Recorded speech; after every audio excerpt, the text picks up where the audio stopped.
Excuse me. Hey folks, Brian. Hey, my son um,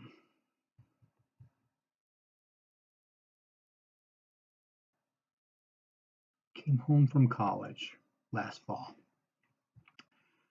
without a plan for furthering that path. So he went through a handful of different jobs here locally, trying to figure life out and that kind of stuff. And so he's living at home and working. Although with the coronavirus, his latest job, which is actually as a optometry technician, it's a really decent job. Um, it's out north of here though. But anyway, they're obviously with the coronavirus thing going on, have cut stuff back drastically, and so he finds himself with a lot of time on his hands, and him wanting to play something, anything. And he contacted some of his old high school friends who were still in the area, and one who's back. Actually, he's in quarantine, 14 days coming back from France, but we Skyped him in. But he wanted to play. Um, he was thinking 5th edition D&D, and while I can do that, and I don't mind playing that, my focus is on RuneQuest, and I would prefer to stay focused on RuneQuest. We had a group of guys from church, older folks like me. Well, actually, not like me. I'm older than all of them. Older folks that we had played with doing 5th edition. And I actually got them to roll up characters for RuneQuest. That's as far as it went. It's been a month, 6 weeks kind of thing. And Hayden is just tired of waiting. He wants to play. He wants to play. He wants to play. So we got all of his old high school friends and his buddy who just got back from France. And so I talked him through the thing. Now, we can do either. I'd like to do RuneQuest. I think there's something to it. And I give him a little RuneQuest spiel about the mythology and Bronze Age and that kind of stuff. And they seemed interested in doing that. So we did our first session, character creation kind of stuff. Aiden is an Orlantha noble. And Jacob is a found child hunter. And Joe is a Dakafal shaman. And I try to, especially with a new group of players, and the feel of Glorantha is you're a part of a community, you belong together. So they grew up together, and as we went through the character creation, all the previous stuff, they crossed paths a number of times. They were all at the Siege of Nochet. I think they all went to Pavis. No, they didn't. Two went to Pavis. The other one went to with Herrick the Berserk kind of thing.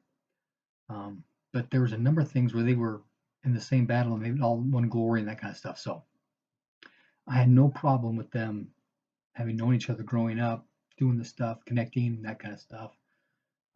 They had a few similar incidents where, during one year, one guy got attacked by this neighboring tribe, and the following year, another guy got attacked by not non-humans, maybe a different clan, something like that. But anyway, so I had them no problem, all being together. The noble is obviously the son of a clan head kind of thing. I made all Erdal Nori. That keeps it simple for me.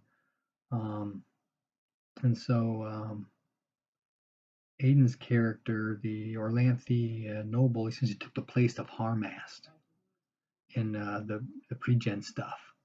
And then obviously the assistant shaman supports the shaman, who's kind of supporting the community, and the hunter's one of the hunters on the noble's land kind of thing, and it's all good to go.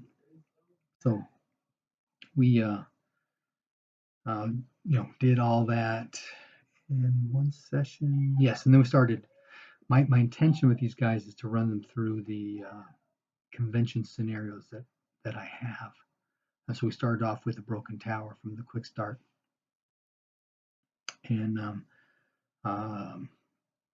So we ran through that. It went fairly well. All the way through. Well, they didn't follow up with the shaman in the spoilers. They follow up in this with the shaman in the mountains. Shoot, drop blank. Sorry, guys. But they handled the finding the dead girl really well. They did investigate the spot where the initial theft took place. But they decided just to hunker up themselves from the storm that night by themselves. I thought maybe there should be some rules somewhere about fatigue and being all wet and dirty and cold and upset, but I didn't pull that on them. And then they followed the path. They were able to follow the path. The hunter's got pretty decent tracking, so he was able to follow, no problem. And so they're following the path, and they ran into the rock lizards, and that's where we had to stop that night. Our next session, obviously starting with the rock lizard battle, and again trying to make sense of a running battle. I mean, the cow is running, right? He's trying to get away from the rock lizards. But if the rock lizards, I mean, the cow's going full movement. And if the rock lizards are going full movement, do they have enough strike ranks to make an attack? You know, that kind of weird stuff. I ran that with my own game. I just had him, okay, make a jump kind of thing, and then you can actually, try an attack kind of deal. Now we'll see. But anyway, I didn't mess with that. I just had, here's the cow. There's 3 on him now, and there's 4 more behind coming up behind. One of them, the noble, he's a heavy fighter. He just barrels right in. He wants to kill everything. When he rolled his character up, one of my quirks as a GM is that I do not believe that you need to have heroic stats to be heroic. Anybody can be a hero. All it does is take courage and action, right? And so when I have them roll, I have them roll down the line, 3d6. I let them re-roll once because we don't want anybody who's an invalid. But in the process of doing that, the shaman and the hunter are both fairly weak physically. I mean, they're like 8 and 9. I don't know, 9's average, right? 9 to 12 is average. And their stats are, end up being above average. So I let them keep, okay, no needs to like re-roll new guys because they suck. But Hayden rolled really well. Now, did I watch him? Do I really care? No. But he started to feel a little, not bad, but off. The fact that his stats were so high compared to the other guys' stats. And he's got all these modifiers to all his skills. So all the skills are higher than everybody else's skills. And he's one of those power gamer kind of guys. I was too. So he's trying to balance the social part of the game with what he's got on his paper. But he's sort of taking the lead. I'm the hero, and you guys are support actors. So he barrels into the rock lizards, and he's whack, whack, whack, and he chops up fairly well. It takes him a while to get through it all. The shaman's in the back throwing disruptions, and he feels really weak about that. I mean, it's 1d3 melee goes through armor, so it's essentially 4 to 6 points of damage, which isn't that bad against these rock lizards, right? But you got Aiden up here's doing a d8 plus 1 plus a d6 plus blade sharp 2. I think he's got. Maybe it's just 1. It might be just 1. So, and he's fast enough that he gets his magical boosting up to 100. He can strike twice around. It is 50% each time. And he did start, I think he did that with rock lizards. I know he does it in the final battle kind of thing. So he's playing with that kind of mechanic, trying to get a feel for it. The hunter in the back isn't strong enough for a bow, so he's using a sling. Sling does a d8 though, and he did a couple of good hits. But then sometimes 1, 2, or 3 is not doing anything to these rock lizards because of their skin. And we discussed the whole firing into a melee mechanic, and essentially there's two groups. There's the group coming up, and then there's the group around the bull, which includes the Orlantha Noble. So they're actually focused on the group behind, and while at one point they were touching, I didn't mix it all together. But so there's these 4 rock lizards. Swing, divide by 4. If you make the roll, you hit the one you wanted, which in this particular case was the red one. I had colored stands that I used for the rock lizards. But if it's left under your skill, you roll a d4, and which one did you hit? That kind of thing. And that worked fairly well. There's actually something, I don't know if it's Runequest, RQG, or if it's the Fantasy Trip, but there's that's got to be RQG, because Fantasy Trip would just give you a bonus. If you're firing at a multi-hex creature, you get a bonus 5% for each extra hex that you can see that you can target, even though you're only targeting him, one place. But I want to say it's RQG's got a thing about volley fire. I'm calling it volley fire. I know it's called, but firing into a mass of fighters. Because you don't really care who you hit. You're just firing at a group of guys. You're going to hit somebody, that kind of thing, right? I did pull that mechanic in. I should probably take a look at it, though, see what the rules are for that. We just did the firing into melee deal. But eventually, the Orlantha Noble starts whacking them down. The other rock lizards start getting around the cow. The cow at this point is down. He took damage in the leg, the front leg, back leg, one of the quarters, I forgot, possibly the tail too. But 10 points of damage, 7 points. They got 2 slashes in the first round from these rock lizards. So by the time the fight was all over, I'm looking at the pile of data. I hadn't subtracted armor yet. I'm guessing it's 2 points, but I'm not sure. Might even be 4. I would use the RQ3 stats on a cow for that. There's something about the animal has so many hit points, when we make leather out of it, it's a different value. But anyway,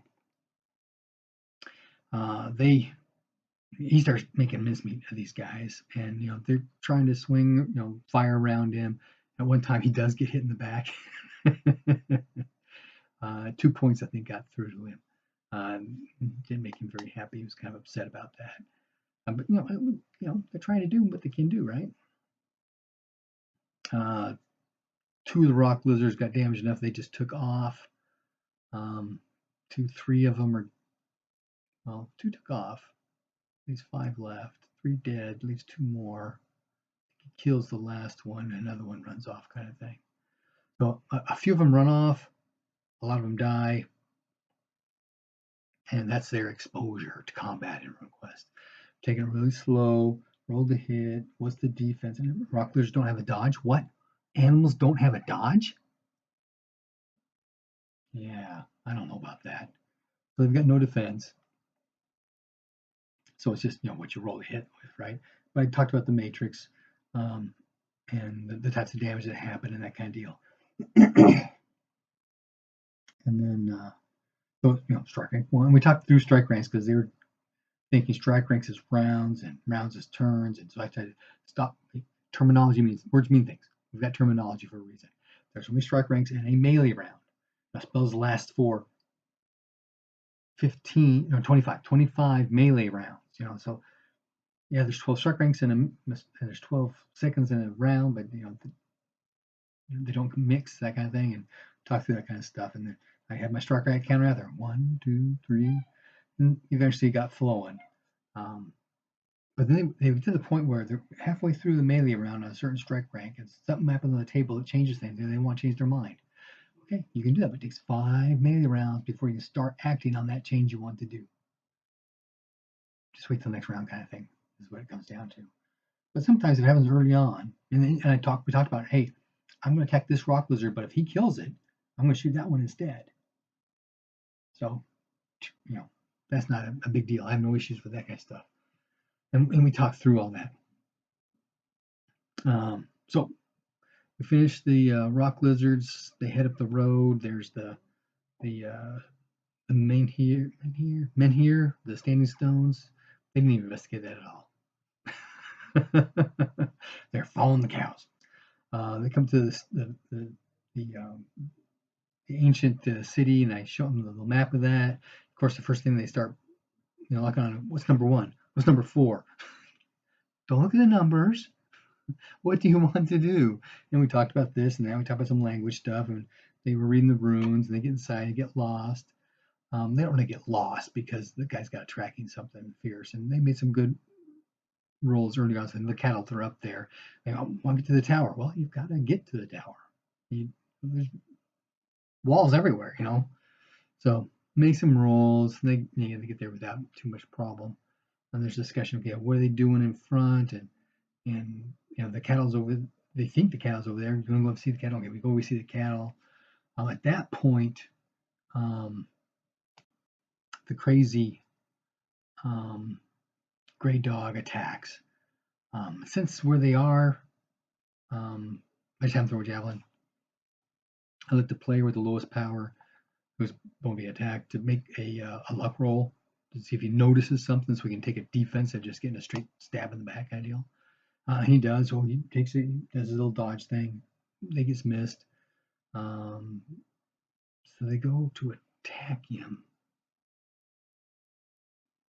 Well, they go to him, but they don't attack because they can tell there's something wrong with this guy. And so they finally calm him down, bring him over, have him sit down by the cattle. Just stay right there. We'll take care of you.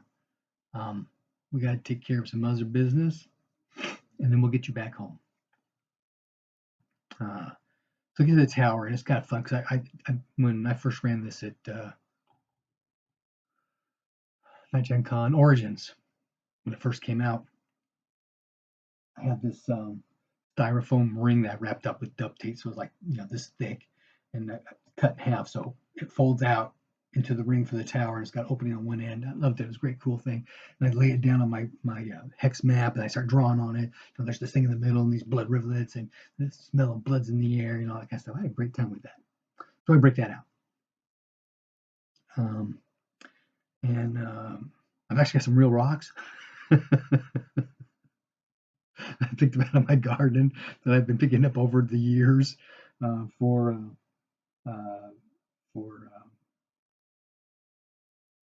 stuff on my map when we're doing things as I'm playing. And I've got some Gloomhaven miniature stuff that I picked up. I bought the box set just for the hex boards and the furniture and stuff. So some walls and some pillars and stuff. And I kind of drop them in there, ship them to the side, and we're discussing things. And then I put the 3 gray dogs figures for the 3 gray dogs against the wall. They're sitting there like they're sleeping. And they see the altar in the middle and the stone statue in the back. So the Anthony Noble makes it toward the stone statue. I'm going to kill that thing. And because he's convinced, or they're all really convinced, that the stone woman has been poisoning these gray dogs' minds and making them do all this murderous stuff. Well, there's a taste of truth to that. It's not exactly the case, but that's how they see it. So he runs up to do that. The shaman kind of comes in looking around. The hunter goes to check out the 3 gray dogs to see if their boots match the boot print that he found back at the initial theft area. And so the Anthony Noble moves forward, and that's where Danikos comes out. Now there's this whole deal, and I should have reread the scenario before I ran it. I cut and paste the scenario into format that makes sense to me as far as flow and stuff like that. And then I highlight stuff, skill things in blue, combat and magic in red, that kind of stuff. Something in yellow, I forgot now what it is. But something I'll pull the text out for me as I'm just kind of scanning through. But while they're all discussing things, we're coming to the tower. I'm ready for this thing. What's going on? Because she can pull up her little spirit things to spy on things. and then you can have the Scrupa, the earth elemental things pop up, but they only come up if the skull's messed with, then they'll pop up. But I'm thinking, what is she doing? Does she care? And I like to have Danikos prepared for the party. Previously, as soon as the party gets in front of the things, they hear him chanting, they start talking to themselves. Oh, that makes noise, and he knows this will get there. So he preps up, right? He casts all his preparatory magic. Well, I wanted to prepare him too, but they just came in, kicking the doors and make mincemeat of whatever's in here.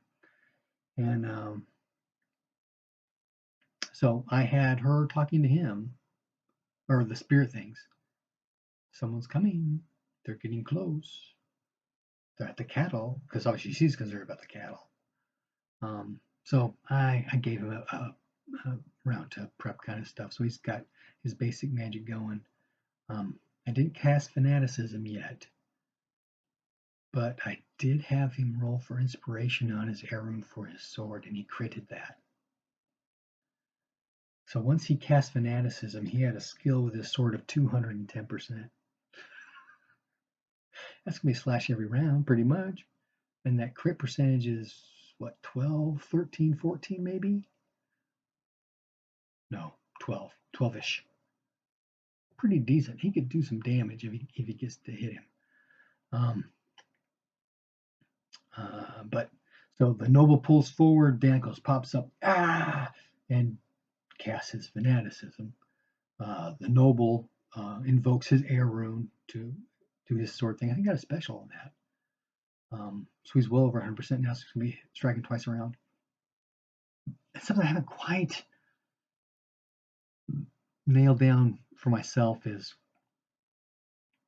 if you're at over 100%, so you can split your attacks, you have to split the percentage.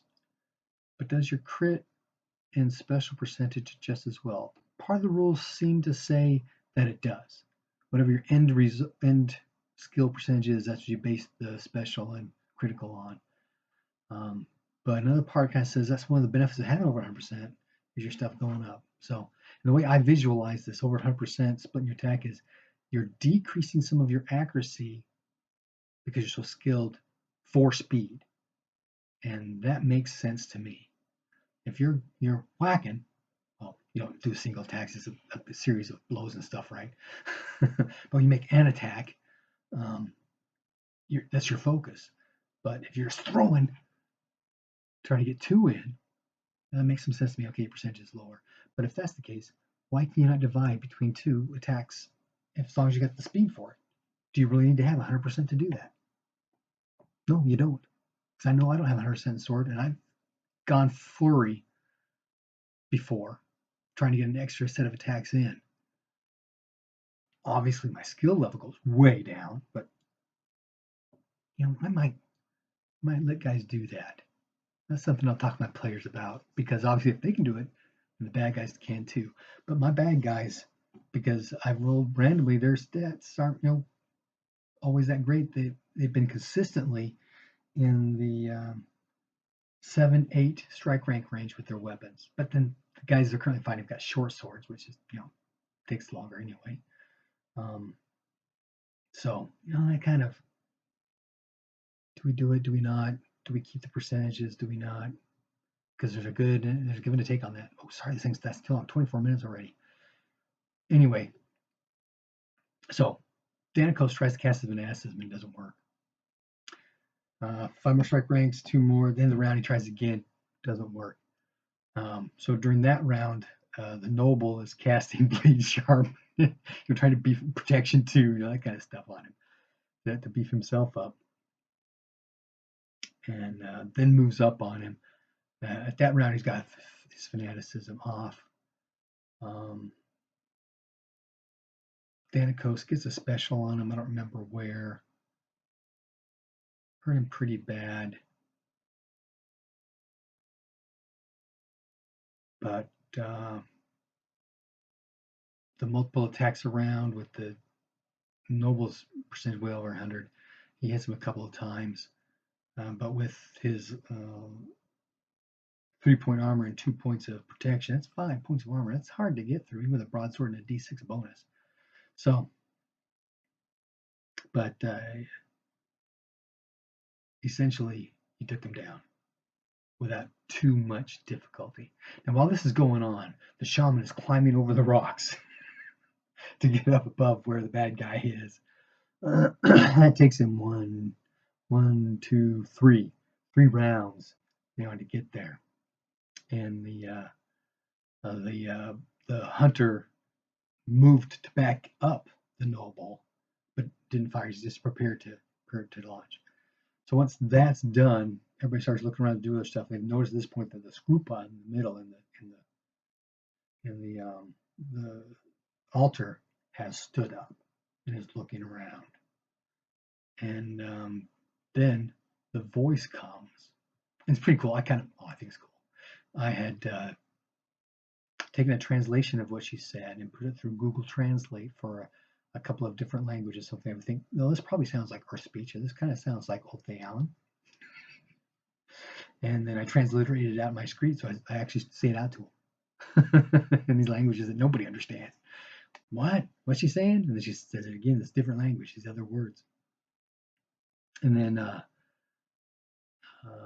the Old Thealan. The noble has storm speech and has Hortling and Thealans in between the two, so I gave him, a half percentage. Because in the chart, it's have Old Thealan written in the language chart anywhere, right? But looking at where the different languages are with Hortling and storm speech and the half or the 1/5, I gave him half of the storm speech kind of thing. And although you're probably more like Earth speech, but anyway, the Old Thealan, and he caught bits and pieces of what she was saying, and then she says it in Hortling afterwards. And so he looks at her and he's ready to take her out, and he's asking, me as a GM, I've got this lightning spell. How is that going to work? And we read through it. It does a D6 of damage, bypasses armor, can't catch things on fire, but she's stones. That's not going to happen. And it says to any location. If you look at disruption, it says a random location, which to me means, being a rune spell makes sense, that it's an aim shot. You pick the location you're going to hit, and that's where the lightning goes, which makes it a much more deadly spell. But he put all 3 rune points in it, 3 points to her head, 3d6, bam! And that's enough to put her head to negative something. So the stone collapses. The shaman does second sight to see her spirit, how powerful she's way above your power. Oh, he had to do a power versus power roll, right? And he wanted to use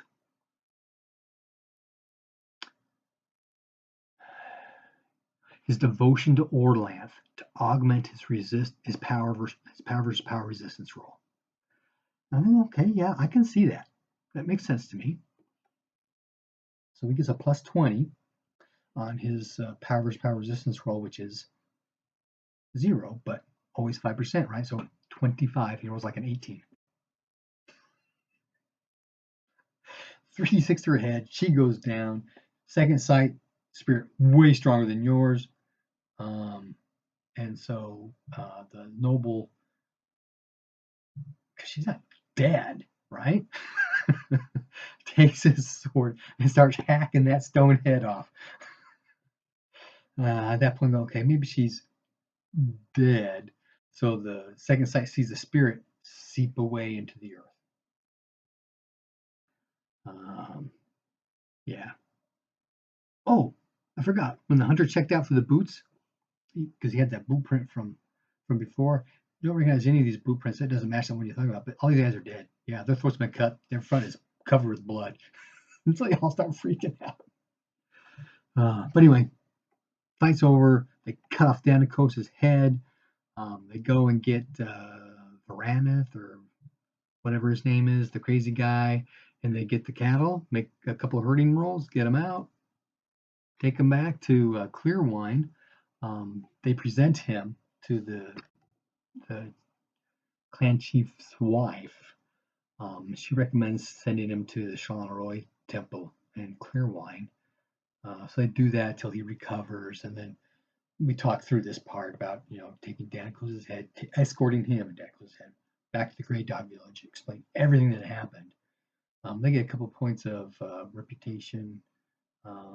They don't get any weregill anything, but they get the 200 lunars from the chieftain's wife. Which the noble, I think, sinks into cattle. He's been trying to. He got 700 lunars raiding the Isle of Wonder, or whatever, with Iraq the Berserker. And so he bought a whole bunch of cattle with that, trying to increase his stuff. He's got 5 hides, but he's got like a hide, maybe 2 worth of cattle. So, he's thinking his part. It's great. And then we do end of season phase. And there's been, holy cow, 30 minutes. Sorry, guys. There's been some discussion that I've had with other players and players who play with other GMs, and all this kind of stuff about how much can you really do? I mean, 4 skill checks, not increases, checks. 4 skill checks for a whole season of doing your job. Now, admittedly, doing your job isn't very stressful necessarily, but it seems like you should have more than 4. And then those 4 checks are not to be for the skills that you've already got checked for your experiences, which makes sense because you can't double check, right? Yeah, right. When I ran RQ2, every time you got a critical, I think it gets you rolling. So every time you got a critical, you got to check. So you'd have 2 or 3 checks you could do after your downtime. But anyway, it's the kind of settle down the rampant skill percentage increases. Because getting to 75 with experiences and training, it's nothing. And at least Runequest 3, that's where we were doing training stuff. Runequest 3. And then increasing your stats and stuff, that's something else that after this, because obviously my weak guys want to build their strength up. It takes 2 seasons of work to build up one of your stats, and you get a stat increase check. And your character has been actively involved in battles since he was 18. He's now 21. That's 3 years worth of potential stat increase checks. Yeah, I'm thinking I might have my guys do that chart in the back of Runequest 2 book about increasing your stats. That's something that just brand new occurred to me this time. So keep playing. Things will come to you. Oh, and can you train and research at the same time? And if so, then why can't you not research twice?